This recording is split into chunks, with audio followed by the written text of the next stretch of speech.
to Cabinet for our first meeting, and she's now convener for Communities, Culture and Leisure and Equality. So welcome, Julianne. So if we go to the agenda, someone trying to? No, that actually shouldn't matter. It's for the presentation, right? We're ready to go, John. Yeah, thank you. So if we move on to the agenda, first item, apologies for absence. We're all here in person. Second, declarations of interest. Do we have any? None. Moving on to item 3, estimated revenue budget outturn for 25-26. And I think Paul Parsons is going to be giving this report. Thank you, Paul. Thank you, Leader. The report monitors the revenue, income and expenditure against the budget for the period to the 31st of July.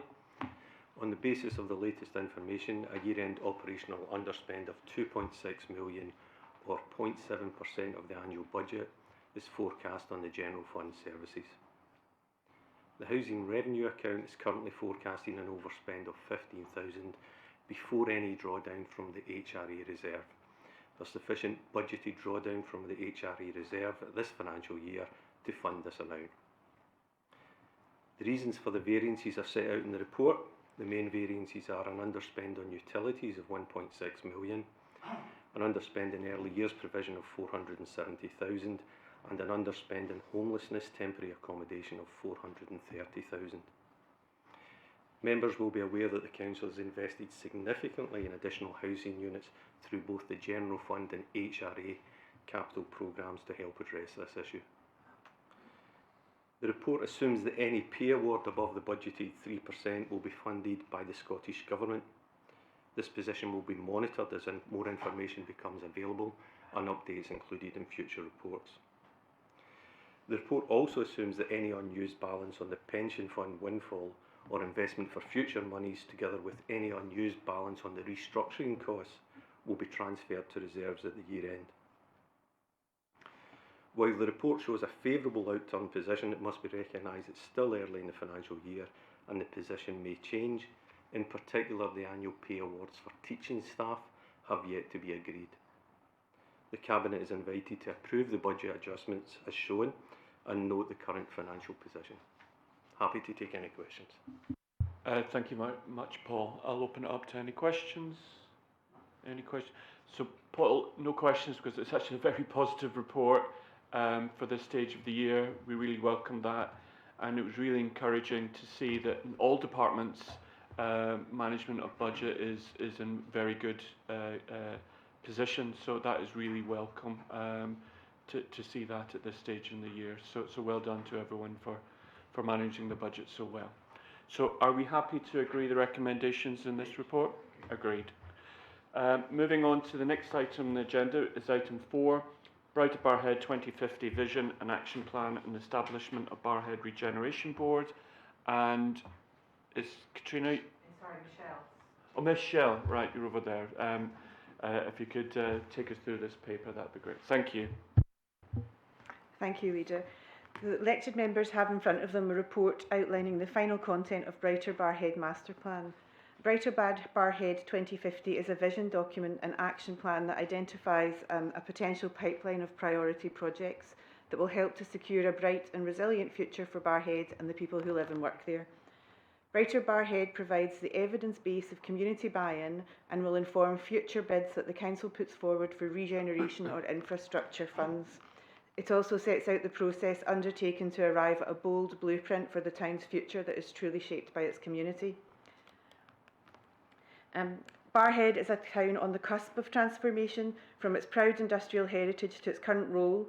It's an established residential and business area and a growing commuter hub, where its community has voiced a clear desire for a future that is vibrant, connected and resilient.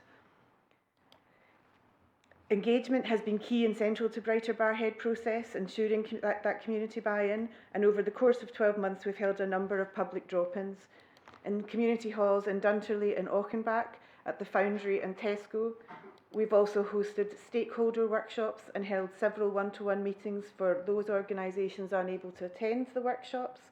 And we also hosted secondary school workshops in Barrhead and St Luke's High School, as well as school gate-based parent drop-ins at the primary schools in Barrhead. We also had an online presence with Greater Barrhead website, and we made good use of Commonplace. And finally, we provided support, material support to those who requested information leaflets and feedback forms, and if they were seeking to do their own engagement within their local community. So in terms of statistics and who we attracted, overall at these events we've spoken directly to 737 people, and we've received 343 feedback forms, both written and written hard copies, and those submitted online. And we've had over 2,200 website visits. We've tried to ensure a good demographic spread as well, with our highest age bracket in the 35 to 44 zone, and most respondents, in other words 65%, are in full-time employment, with 25% retired. We also ensured a good geographic spread across the town. 86% of respondents live within Barrhead, and 4% of them work in Barrhead. And in relation to the vision that we created, 80% of respondents were supportive of the Brighter Barrhead vision, which is on this slide here. But just a note that actually a good rate of approval is around about 60 to 65%, so achieving 80% for the vision is really excellent. And the slide there, it's quite a long vision, but it sets out the writing in pink on the slide shows you that these are the changes that the community representatives wanted to see in the vision itself. So it's a thriving, growing town set in a distinctive natural environment with a proud identity and a positive future, where everyone can live well locally in connected communities with access to good services, leisure and play, skills and jobs, and a positive community spirit and supportive culture. So in essence, the master plan is seeking to help Barrhead become the ideal, sustainable Scottish town for its size. The slide here shows similar information to figure 3 in your report, which is on page 47 of your pack. There are 4 guiding principles which are resilient and sustainable, inclusive and cohesive, adaptive and responsive, and a proud and cared for community. 85% of respondents supported the 4 guiding principles, which again is an excellent rate of approval. There are 6 strategic placemaking goals, and under these there are 12 action themes, and each of these will have programmes, projects or interventions identified for future implementation. I'll come on to these in a bit more detail just shortly, but this slide here shows that there is complete strategic alignment with a place to grow, ensuring that there is that sort of policy cohesion across the documents. So the six strategic placemaking themes, what do we mean by that? So one of the themes is a compact town, so where it's not a sprawling suburb. The second is a strong community focus, which everyone who knows Barrhead is aware of that strong community focus, and that the communities are keen to see that protected and to have it grown and fully integrated with fully integrated new developments, moving away from developments that are on the edge of town if possible. They want to live in a distinctive working town, so not simply a commuter town, but a town with a strong employer presence. They want to see gap sites unlocked, particularly those in and around the town centre, and to help unlock the economic potential of the town. They want to see a town centre first approach, where we invest in the town centre and prevent out-of-town sprawl. And they want to see a connected green network with easy and good access to green spaces for leisure and for health and well-being. And this slide here is it's called the Spatial Strategy and Plan, and it really is just an illustration of those 6 strategic placemaking themes that we saw earlier, with a key that explains to help us understand the geographical spread of those themes and the integration of them across the town. So as I mentioned, there are 12 action plan themes, and they're grouped under 4 titles, and these are further divided into proposed programmes, projects and interventions, and these are all outlined in detail in Appendix 1 of your report. I'll give you a very quick glimpse of what these are and the reasoning behind them. So the first is economic themes, and there are 3 of them. And these themes help us to identify, for those of us who will be involved in seeking funding in the future and putting together funding bids, these will help us identify which projects fit in to different funding pots. And hopefully as I run through the rest, this will become clearer. So under the economic themes, the community were asked to identify priority projects in the short, medium and long term and to rank them in an order. So this is what we have here. These are projects ranked from 1 to 9 under the economic themes where the communities have stated are the most important. The next ones then are the environment themes. Again, 3 themes there that help us identify potential funding pots and talk to their strengths. But there are 5 projects here, again ranking in order of priority as identified by the community. There are also social and community themes. And again, there are 8 projects here. And the second one there, the new leisure facility at the quarry, is a project that was proposed, but there were also concerns about a SSSI designation there that we would need to take account of. So again, that's new, and it was not new information, but it was information that was made important to us from the communities. So the next one then is organisation capacity and themes, and what that means is strong sustainable transport network, a positive identity and community mechanisms for engaging and partnering in planning, design and delivery. And again, 4 projects there that were identified as priorities. Now, members may have noticed that some of the projects listed already have funding allocated to them, but from the community's perspective, they weren't necessarily aware of the progress that was being made behind the scenes in order to secure funding to get the projects on site. So that's why you see things like the rail station and the Dams to Darnley Visitor Centre. So overall, there are sort of 28, 30 projects and interventions that we can look to. But in order to turn these projects into reality, we're proposing that a Barrhead Regeneration Board could facilitate successful implementation of the master plan and provide a coordinated and transparent delivery approach across a wide range of stakeholders. It would ensure clear leadership, effective governance and active stakeholder collaboration. And as the projects require diverse inputs and collaboration, the long-term success of the master plan requires a shared approach between ERC and a wide range of public, private and community stakeholders. It will also be necessary to work with potential investment partners and grant funding bodies, and to seek and perhaps shape resources required to prioritise and implement the projects identified in the plan. So the key responsibilities of the Regeneration Board are shown in paragraph 11 of your report. But it's worth noting that what we've done today is focus on the master plan itself and agreeing the contents of that. If members approve the principle of forming a regeneration board, then this itself will be subject of a future paper.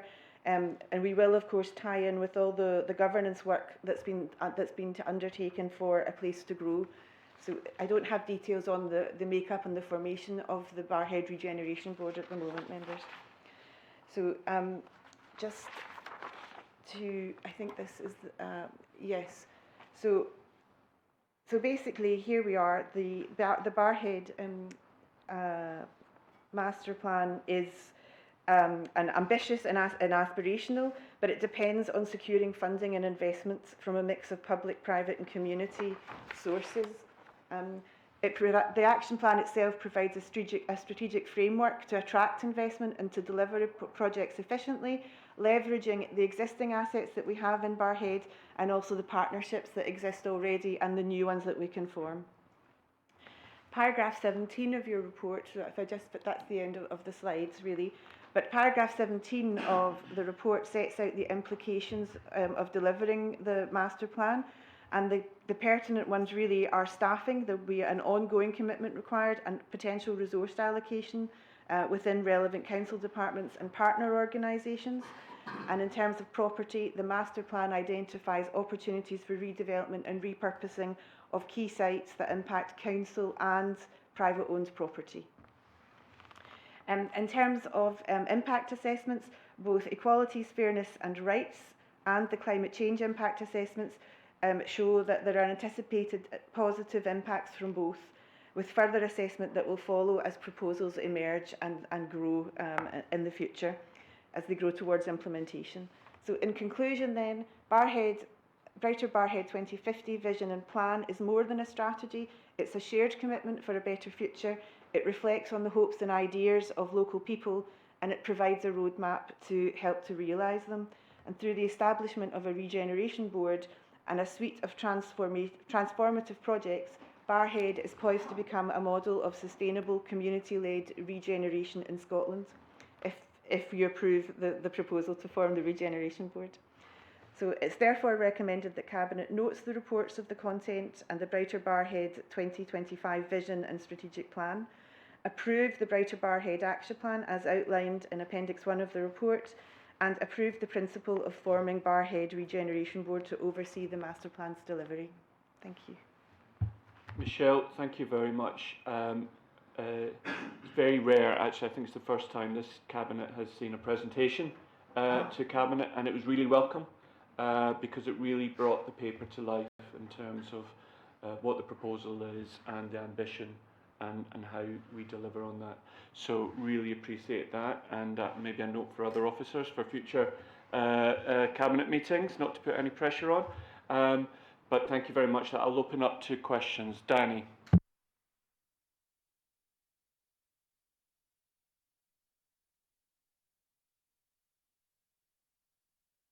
Your mic, please. Sorry. The only concern I've got is basically the private sector working with us. I know we're going to set up the regeneration board. We're going to attract business people throughout East Renfrewshire, hopefully to join the board. I look at, the main street in Barrhead, and you look at the side with the council office on the medical centre, looks beautiful. When you get across the other side with the shops, it's just so run down, and it's privately owned. Hopefully, once the board's set up, there could be joint working with the owners of that, the shopping centre to bring it up to a state that, we expect instead of, it's been boarded up because there's 2,000 pigeons getting in it every day, so just things like that. And I look at the Oz Road as well, it's a fantastic piece of work that's been done up there, and that is going to attract business up there from the private sector. It's a golden opportunity for Barrhead, and most importantly, it's a golden opportunity for this council. So I welcome the paper. Brilliant piece of work being put into it. Okay, I'll turn this off now. Michelle, do you want to comment on this sort of private-public sort of partnership working? And that, Katrina. Thank you. There's a bit of feedback, is that okay? So I think it's really important to reflect that this is a plan for the next 30 years for Barrhead, and what the plan will do will inform those discussions that we want to have with the various interests in the town centre and in Barrhead. We're not saying we can deliver all of this on our own. This is not, we don't have the resources to do this, and we don't have the ownership or the levers necessarily to do that. But what it will do is inform those discussions with the private sector and other interests and other organisations that operate in the town. So it allows us to have those conversations to say, the people of Barrhead, we've consulted with them, these are their priorities. It gives us the authority to have those conversations. So I think it's just important that we understand that we now have a plan, a clear vision, a route map as to how that vision can be delivered, and that will inform those discussions with the key operators in the town. Thank you. Do you want to come back in, Councillor Devon? Question. I remember going back 15 years ago with the old Barrhead Regeneration Board, with a pot of money in it, was to be spent within Barrhead. It was a 20-year plan, but I think we got to 5 years, and the money was put into other aspects of services within the council. So hopefully this is going to, I'll not be here in 30 years, but I hope it's going to last 30 years.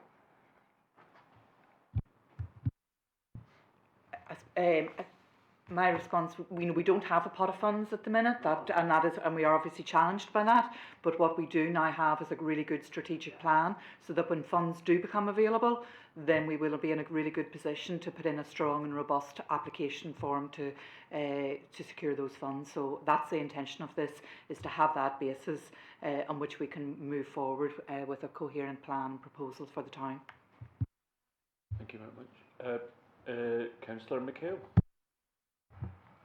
Hello. I really welcome the establishment of this board. I've been fortunate enough to be involved in all three of the stakeholder engagement projects that took place at the Foundry and over the piece.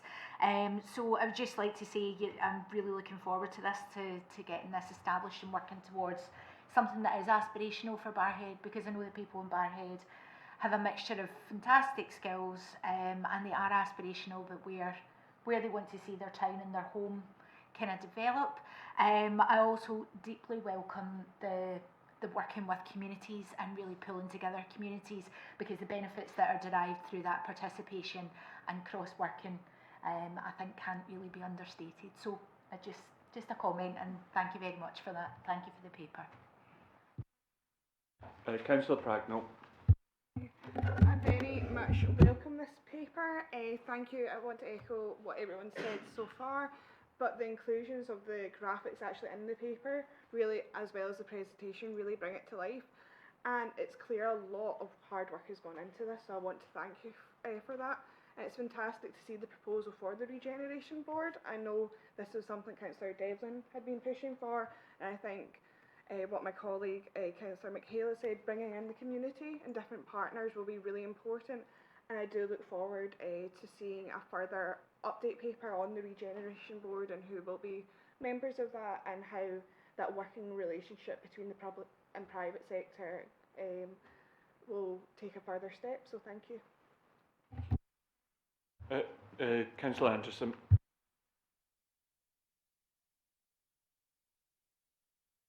Microphone. There you go. Hi there. Yes, excellent presentation, excellent paper. Spent a lot of time in Barrhead recently, do one thing or another, and I was really struck by the pride that people have in Barrhead, and I think this plan is excellent to see.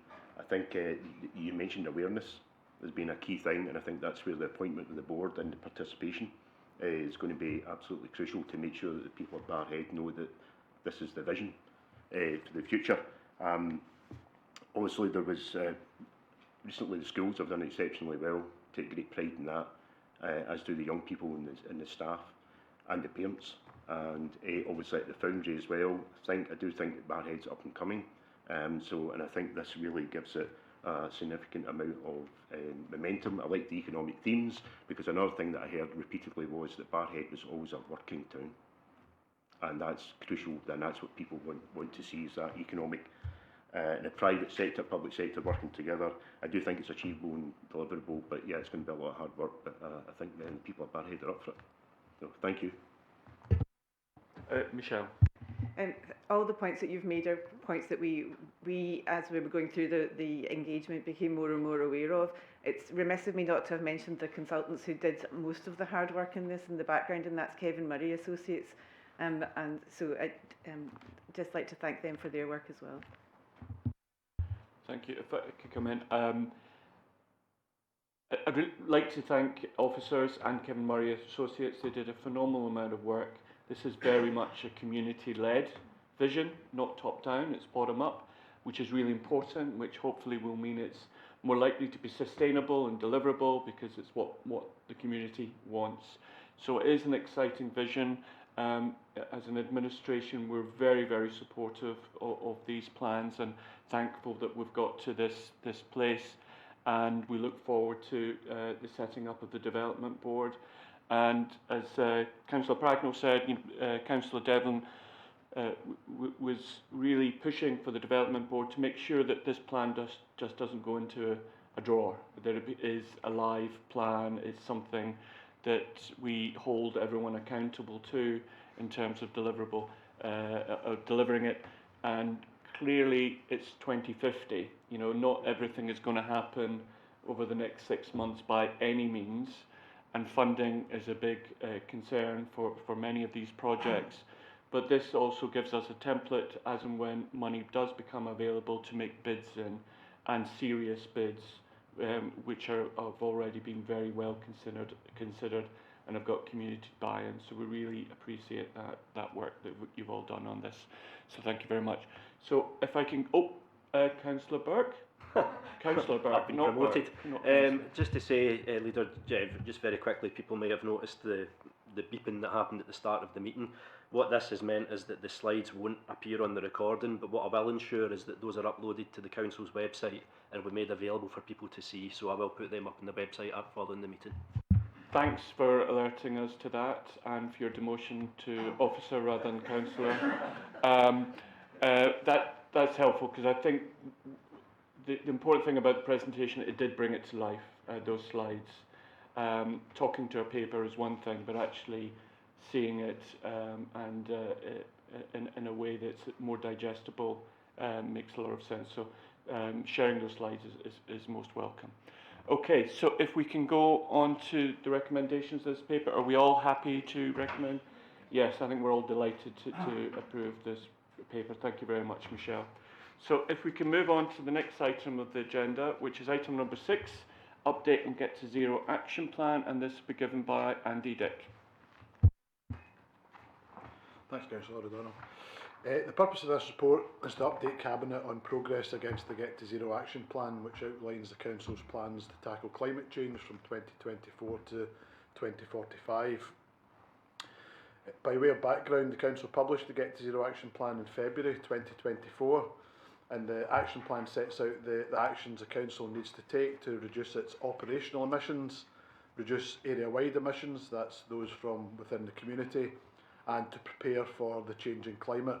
The plan covers a long period of time from 2024 until 2045. This report today focuses on the delivery of actions with some commentary on how this is helping to reduce emissions. A detailed report on emissions is made to Cabinet each year, with the latest report to Cabinet on the 6th of March earlier this year. An initial plan called the Year 1 Plan was agreed by senior officers in November 2023 and covered the period up until April 2025. And a second annual plan, the Year 2 Plan, covering 2025-26 financial year, was agreed by the Get to Zero Board in May this year. Some highlights from the Year 1 Plan that has been completed. Just picking out a few from the report, a heat network feasibility study was completed for Eastwood Park and Barrhead Main Street. We recruited a new officer and a managing agent in order to maximise funding from the Scottish Government to tackle fuel poverty through the home energy efficiency measures. The expenditure of the grant for ESABS, which is the area-based funding from the Scottish Government, has increased from 59% allocation to 100% allocation in 2024-25. We've also published a local heat and energy efficiency strategy, a local housing strategy, and in 2024 new building standards came into place for clean heating, whereby new homes no longer can be built with gas heating. We completed the LED streetlight rollout, so we now have 100% coverage of LED streetlights in the area. And carbon literacy training was delivered to 21 senior staff, 99 core staff and 8 councillors, and subsequently we have 2 in-house trainers on carbon literacy.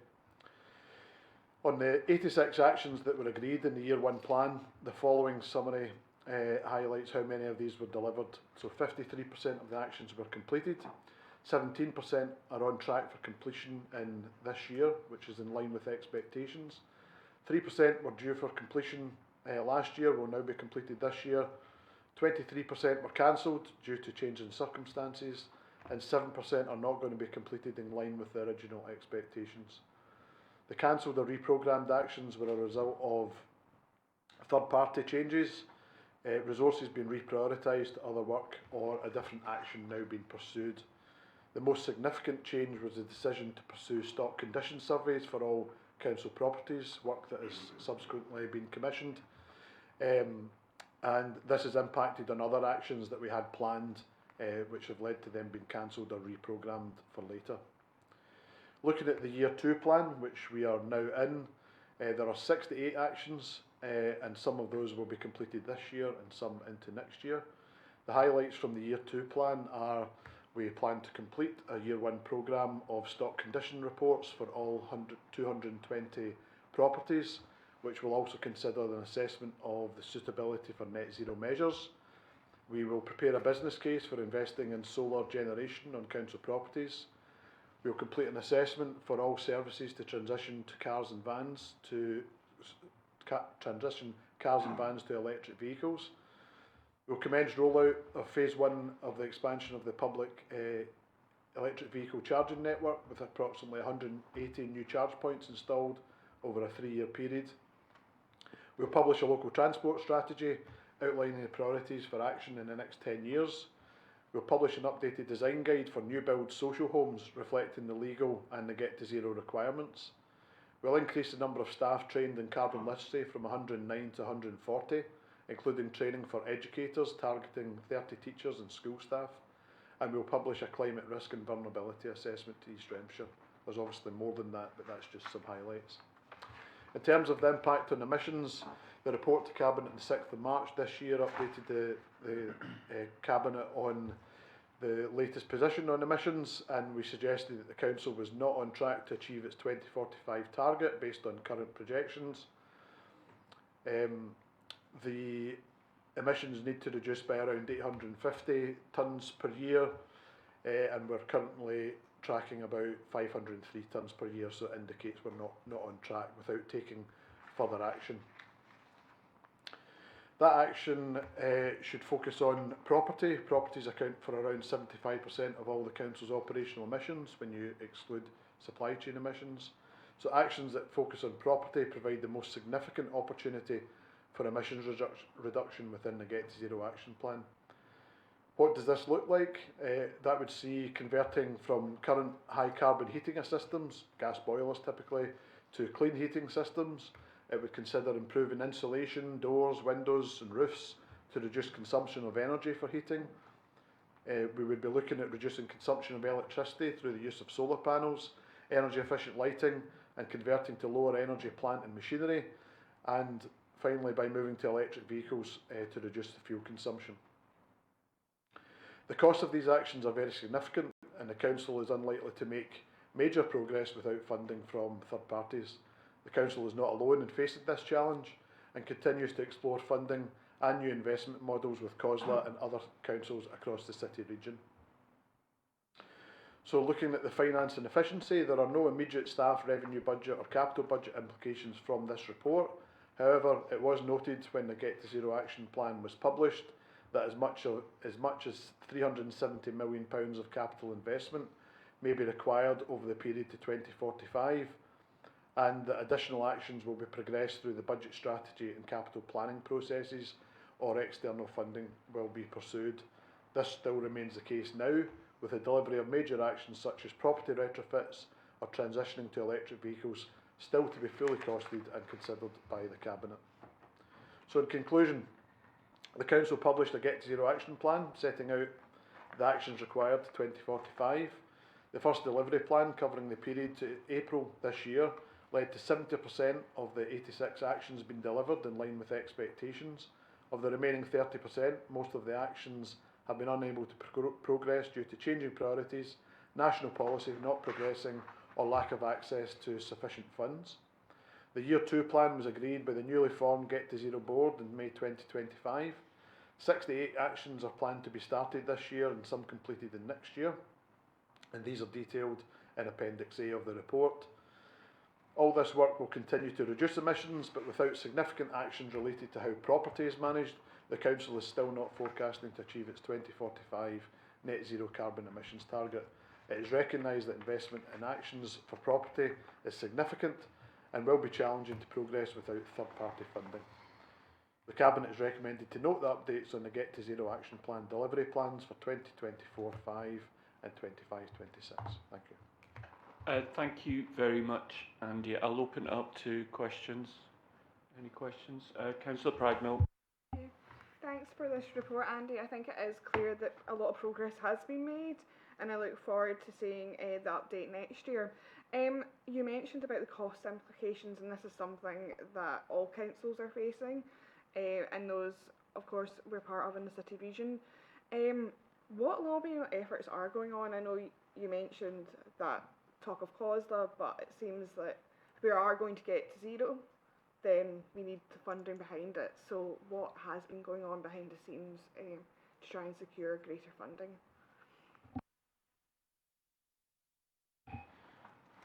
I mean, it's going to cost a lot of money, and I think the Scottish Government recognises that it's going to cost a lot of money, and they make it clear they don't have all the solutions and all the money available to them either. A new climate change plan is due in the next 6 months, and we look forward to seeing that detailing what further policy or funding opportunities that the Scottish Government are going to promote to help councils and other public bodies make these targets. Our main vehicle is through COSLA or Solace to make the case for funding and to bring examples to the Scottish Government of the scale of some of the costs that we face in delivering this. Councillor Anderson. Firstly, I'd like to echo exactly what Councillor Pragnell and I were obviously thinking exactly the same things about the funding and the work that has already been done. We're doing what we can. But it occurred to me, obviously in the previous paper as well, if you don't have the preparation, at least we know, we have a plan as to, once the funding does become available, hopefully we can actually do more significant work on this. And so, with the properties and everything, know exactly what it is that's required. It may be significant, but hopefully the funding will be one day eventually as well. And I seem to remember I've always asked John, I'm looking at you, I believe in terms of our EV vehicles and moving the fleet over, I do believe the substation down beside the depot at Thornley Bank was always an issue, that it wouldn't actually support the charging infrastructure. Where are we with that? Is that moved at all? Because I know it's pretty much out with our control, but it's stopping us, possibly transitioning. Just on the Thornley Bank depot and the charging, we have got the funding for the substation, but we're having a year's freeze on vehicle purchases this year to make a plan for moving forward to get the right vehicles. There will be some infrastructure costs required to allow us to set up a charging facility for all the vehicles, but that's part of this project. At the moment we're looking at trying to reduce the number of vehicles we actually have before we transition to electric, so that the cost will be less. But we have the funding to have the power required to do that. What we don't have is the funding for the infrastructure after that point, which will be subject moving forward, but we hope to see some savings in vehicle procurement that would hopefully offset some of that. Okay, so there's progress been made at least, and we know exactly where we're going with that. Great. All right, thanks. Any other questions on this paper? Andy, I'd just like to, echo some of the comments. Really welcome this paper. It's a very honest assessment of where we are and where we're going. It's a very, very difficult and complex area, so I think we need to recognise the difficulties in delivering this. But it's very helpful to see in one place what we have been doing, and we have been doing quite a lot of work on this, and we are seeing progress. Maybe not as fast as we would like, but with the resources we've got, we are working hard on this. So thanks to you and the team and all the other officers for keeping this high on your agendas and for moving that forward. Obviously funding is a major issue. We are not going to solve this on our own by any means, and we need governments to step up to help provide financial solutions for some of this. But we are progressing, and I really appreciate the work that you've all been doing on that. So thank you for that. So unless there's any other comments, are we happy to agree the recommendations in this report? Agreed? Thank you very much. Moving on to item 6 on the agenda, which is the Litter strategy, and this is being taken by Kenny Markwick. Thank you, Kenny. Thanks, Chair. The purpose of this report is to seek approval from Cabinet for East Renfrewshire's first litter strategy. The report and strategy sets out an approach of how we will work with communities and businesses to improve cleanliness of our streets and open spaces. In East Renfrewshire, we have a number of high-quality parks and open spaces, which has recently been evidenced with Cowan Park in Barrhead being awarded a Green Flag status, in addition to Rook and Glen Park, which has held the Green Flag award for a number of years.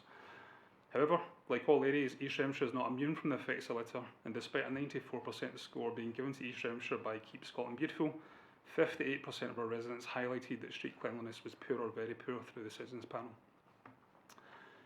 The Council has multiple approaches to managing litter and fly tipping, and the litter strategy provides a new platform to refresh that approach. while delivering a series of new actions and activities which are outlined in the strategy aimed at improving the cleanliness of East Renfrewshire. The litter strategy has been developed in partnership with our children and young people, who I'd like to give a special thanks to. They've shown an incredible enthusiasm and eagerness to see improvements, and many of their contributions are included within this strategy. The strategy has been framed against the 3 pillars of our Place to Grow, with the intent of taking an inclusive and participatory approach with our communities and local businesses. And essentially what we're looking to do is make this a community strategy, where we can provide education, support and equipment to ensure that local people are empowered and can get involved with that. To achieve this, the strategy sets out a range of aims and objectives, and we'll be relaunching community clean-up events that will begin initially in Barrhead and then be taken across all wards.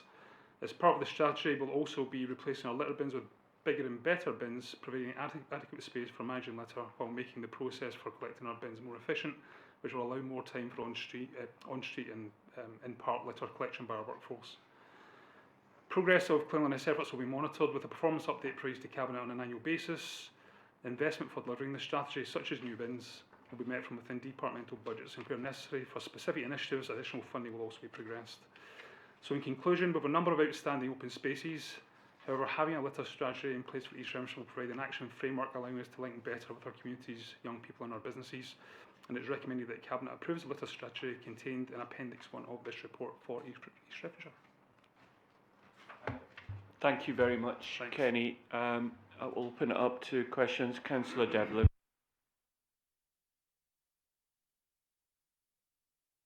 Have you put your mic on? Welcome the paper. I mean, it's another fantastic piece of work that's been done. One thing has always concerned me when it comes to, litter within East Renfrewshire. And the golden rule from the cleansing department was the owner of that rubbish, and it got to the stage, if it was an old settee lying in the middle of Main Street in Barrhead, you'd phone the cleansing department and say, there's an old settee lying in the centre of Barrhead, could you lift it? And sometimes, the answer would be, no, we don't own it. So hopefully, when there's litter lying in the street, or rubbish lying in the street, there's no this, red tape we've got to get through to get this lifted. Because it can lie there for weeks, sometimes months, and nobody wants to lift it. And it's very important, we get it right first time, basically just lift it. That's one thing.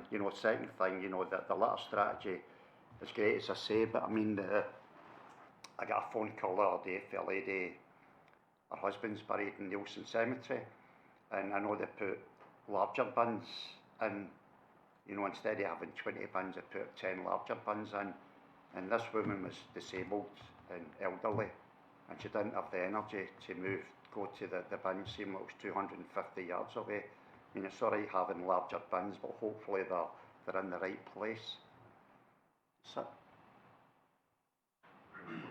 Thanks, Councillor Devlin. So in terms of the litter on street and in spaces, fly tipping if you like as well, there's a balance to be struck. So first and foremost, we will always try and contact the owner to get that taken away. But thereafter, we've got a new litter strategy going in place, hopefully, and we will get involved to make sure that gets lifted quickly. Also, environmental health will work closely with neighbourhood services to make sure that happens going forwards. And in terms of the cemetery, we'll take a look at the placement of the bins, and it may be that we could put the bins even close to the entrances and things like that, so that it's where sort of passing places for people. So we'll take that away. That's great. Thank you. Any other questions? Councillor Prag. Thank you.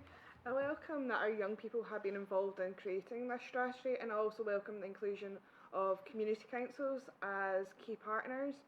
It's interesting that in the strategy, following on from Councillor Devlin's query, that you say that you are going to improve reporting mechanisms for members of the public to report issues of fly tipping and rubbish build-up, so that is really good news. And there is mention of a paragraph saying consider signage in littering, fly tipping, dog fouling hotspots. Have these hotspots already been identified, or will you be using local intelligence from councillors, members of the community for this going forward? Thanks, Councillor Bagnall. It's a combination of those. So through the community officer team under Stephen Bell, we do have a lot of that information already. But obviously, this is something that happens on a day-to-day and a weekly basis. So we'll take that on board. Obviously, community councils will have a part to play through the regular communication we have, and where we have that, we will effectively take action with that where we can do. Part of it also, I suppose, is the evidencing process. So where we can actually take sort of positive action against people who do allow dog farming, essentially we need to also have that evidence, but we will do where we get it. Any other questions, Councillor McHale? So I'd just like to, I'd just like to echo what Councillor Pragnell has said about there being youth-led approaches to this. I think that's absolutely fantastic that the Youth Rights Association has been involved and kind of leading the way on that, because of course we want to be able to celebrate our young people and the positive contribution they make to our environments as well. With the litter strategy, you know, I absolutely welcome that as well, and it seems to be one of many multifaceted approaches how to keep our environments clean. Now, as you'll be aware, there have been many reports, particularly in Barrhead of recent times, with regards to pest control and in particular rats.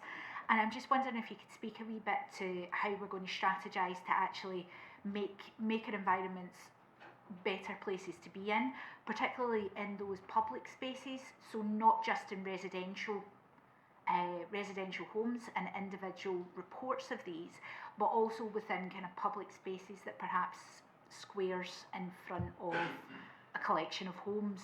Again, it seems like one of the kind of approaches that we would need to adopt to make our environment great. Thanks, Councillor McHale. It's obviously quite a pertinent point just now, pest control and rats. It's not just Barrhead, it's across obviously the whole of East Renfrewshire at the moment. So we are taking a multifaceted approach, we're taking a place-based approach. So going back to Councillor Pragnell's point, we're using an intelligence-led position where we're looking at complaints, we're looking at information we're getting from officers who are out on the ground. And from that we're pulling together a list of actions which includes everything from cutting back and removing foliage to allow the burrows to be uncovered, to allow pest control treatments to take place. We've already carried out some targeted public messaging, particularly in Thornley Bank, about how to better manage food waste, for example. And on the back of that, we'll be working with Colin's team in communications to actually put an East Renfrewshire-wide communication campaign out of that sort of responsible and being mindful about how they deal with not just waste, but food waste in particular, in terms of those food sources. Where there is and I'll touch on the private one first to begin with, where there's issues in private houses, that is an issue for private residents to deal with, but we will support them through advice where we possibly can, and also through contacts with pest control companies. Whether it's council housing, mixed tenure, or in open spaces, again, it's going to be that combined approach between environmental health, neighbourhood services, housing, mixed tenure service, with all the approaches that I've sort of mentioned before, to take that positive action and then follow up action thereafter, so it won't be a case of we just do it and we walk away. It'll be something that we follow up to make sure that there's positive outcomes. Part of the challenge will be in certain areas, particularly the boundary with Glasgow, and I'm already having conversations with head of service across there about how we can work better on that. Glasgow have their own challenges on a much larger scale, but it's something we're going to include within this. Very helpful, Kenny. I wonder if we could charge the rats coming in from Glasgow some sort of congestion charge. Councillor Anderson. Thank you, Leader. Excellent. How do you follow that comment? No, I think you can tell actually we're all it's really welcome to see this. We really appreciate it. Myself, I go to Mearngees Community Council. They're one of, I think, the 20 very well organised litter picking community councils, as is the school, I believe, Mearns Castle High School. And the sense I get is they've got pride in their place. So it's something we very much want to encourage.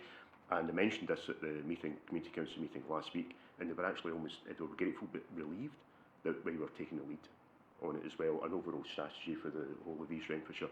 So it was very well received. So I think that pretty much sums up. John and I were also at an event at Hampden with the young people. And it was a head teacher from Kirkhill, was Matthews, that coordinated it, and very much the theme that John, both of us haven't probably forgotten, was the number of the young people that said they wanted more bins because they wanted to put the rubbish, broom shops or wherever else around the school areas where the young people go. They were very aware of it, so they also glad to see that we're putting a lot of thought into the size of them, where they are, and all the rest of it. there was one minor thing I mentioned there that I think it was Councillor Brighton touched on it, and it was dog fouling as well. I'm assuming, well, I had an issue in Maidenhill, and there was, I think only, but it was this point, it was the ground that the developers leave behind, and they were actually responsible for the putting the bins in via the factor. Do you always find that the factors actually help you where it's unsure about who has the responsibility to put in the dog fouling bins for the dog walkers in an area? Because I had to actually, we had to push for them to be put in, but also emptied. So if you could make a comment on that at all.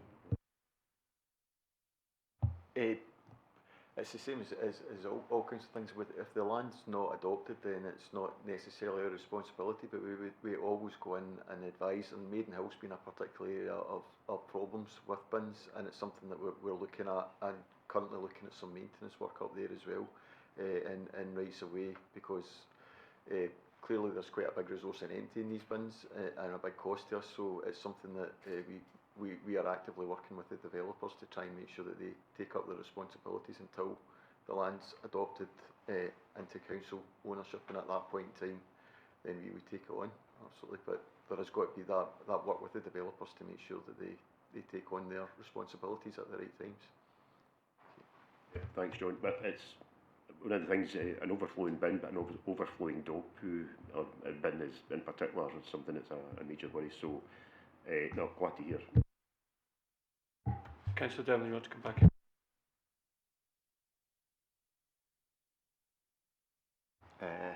Just a question, the rats again. I mean, rats don't come from anywhere, they come from a source, and basically what they're looking for is food and food waste. I mean, I remember the story, it was Kerr Street. There was about 10 or 12 bags lying in the rear of a garden in Kerr Street, and phone spoke to the housing department. When they lifted, before you know it, the bags were like a Christmas tree, they're all stacked up, and the next 10 you were asked to get around and move the bags, and before we knew it, there was between, I believe it was 70 and 100 rats come out of that pile of black bags. That, and you look at the problems we've got them in West Ardley, a rat problem, we've got them in Duntley, we've got them in Auchenbag, and the biggest problem we've got, it's food waste, it's not getting lifted, or the tenant or the owner is not putting the food waste in the proper bin. There's an education part of this as well, but the biggest part is we need to nip it in the bud right away. We don't let black bags congregate within housing schemes, but before you know it, instead of 2 rats, we've got 100 rats. Thanks, Councillor Devlin. Just going back to your initial point, so that there is that part about making sure that we don't have wasteline for long periods of time to allow that to happen, and then that communications campaign I was referring to will be very much the educational piece. Yeah. We're conscious that it won't always work in all cases, so it's something that won't just be a one-time thing, but it's something we will follow up on. But you're absolutely right, education and making sure that residents work with us is important to achieving the outcomes that we need to get from this. Thank you. Any other comments?